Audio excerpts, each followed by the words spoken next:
হয়তো আপনার সারাদিন আপনার ছেলে বা পরিবার আছে না বাইরে আমরা একটু চালাইতে পারি না। এখানে 2-3 জনের দায়িত্ব দেওয়া হয়েছে যে একটা ব্যানার বানানোর জন্য। দোকান তো খুলে নাই, দোকান সকাল পর্যন্ত দোকানটা খোলার সময় দেন, এটুকু সময় পর্যন্ত সময় দেন, একটা ব্যানার দিলে তো মোটামুটি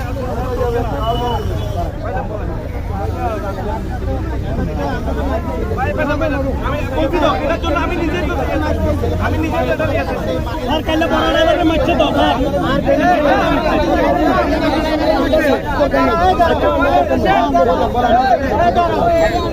তরকারি নাই এটা ছাত্র জায়গা নাই, ছাত্রদের কোন রাজনীতি চলবে না।